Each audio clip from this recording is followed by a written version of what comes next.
Well, one former New York Times journalist isn't stunned. In fact, he recently accused both parties of being silent on this issue and predicted that Americans wouldn't hear about it at all in the presidential race. But guess what? That call to action received a response from the White House. At the table is Bob Herbert, Distinguished Senior Fellow at Demos and author of the article that got the administration's attention. Bob, thanks for being here. Great to see you. So we've been talking about rich white men sort of for the whole hour, and so I thought, let's talk about poor children.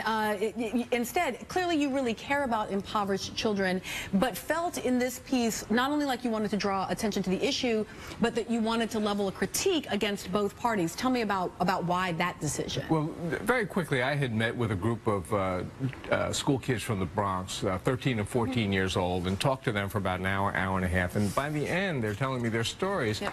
4 or 5 of these kids are weeping. They're just crying because they're such sad tales. And so I was writing about them, but I also said, you know, we don't hear about this in the presidential campaign. Neither Obama nor Romney have made poverty or what's happening to kids in the inner city, or for that matter in rural areas, they haven't put that front and center in the campaigns. And but then Valerie Jarrett said, sure we have, right? And I mean, I thought this was really stunning, actually. So you write this piece, and then Jarrett from the White House comes out and says, Bob, you're just wrong. We do, right? And in fact, you know, it's understandable that you would be frustrated, but the notion that of the American dream, that it's closed off to far too many citizens, and here are the things we've done, and she talks about SNAP, which is basically food stamps. So what did you think about that response? I think it had a sense of boilerplate about it. You know, it's ticked off all of the accomplishments, and Obama has had a number of accomplishments, but this was not an attack on Obama. What I had said in the piece is essentially that, you know, we've become a plutocracy. Our policies are geared toward the wealthy individuals in this society, and that in that atmosphere, without leadership from our high-ranking public officials, these poor kids don't really stand a chance. So their upward mobility is cut off. And you know, if you don't have upward mobility, and if you don't have shared income and shared wealth in this country, shared in an equitable way, it means that the American dream is essentially gone. Now, let me ask you a little bit about the kids piece, because, you know, obviously one of the shocking aspects of our poverty rate here is the percentage of children that are in poverty. Yeah. But I also worry when we kind of break off the poor kids from poor adults, because kids are deserving, and so we somehow want to contribute to them. But the fact is, you got to raise the whole family, right? You can't do just one part. Not only that, that's exactly right, but also people don't understand how widespread this is. There's 50 million officially poor people in this country, but if you then add in the people who are just a notch or two above the poverty level, you get to 105 million people, and that's nearly 1/3 of the entire American population. These are folks that very little attention is paid to. And yet, if you were to say, for example, you said, you know, that these folks are candidates, are not even saying the word poor.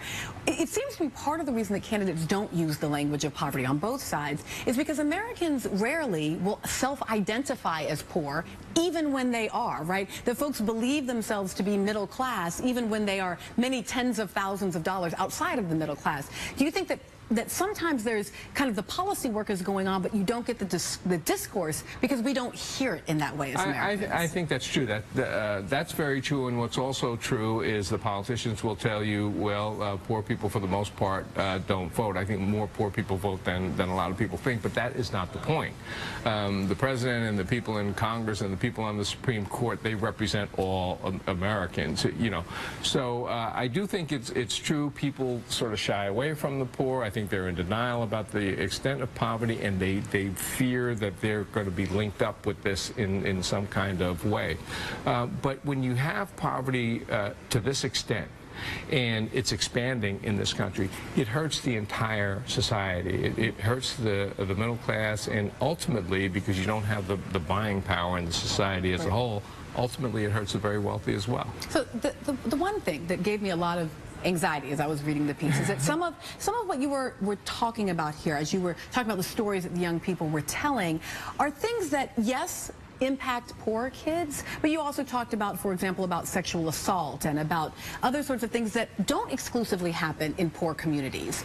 I'm thinking of, you know, all the young women on college campuses who have endured sexual assault. I just want to be sure that if we are going to, and I hope that we do and think we should, refocus our attention and energy on thinking about addressing the American dream through addressing poverty, that we don't also go to a place where we assume that poverty equals all these social ills. No, absolutely not. And also, and the piece did not suggest that. And it's also wrong to convey the impression that because people are poor, that everyone who is poor is putting up with all the terrible things that these young people that I was talking to are putting up with. That's not the case at all. But poverty in and of itself is a problem. The fact that you don't have enough money to build a future, to put together the kind of family, you know, to realize the American dream, that in and of itself is a problem. Bob. I so appreciate you, first of all, that you wrote it, that you actually got a response, and look, now we can actually talk about poverty. So I'm greatly appreciative to you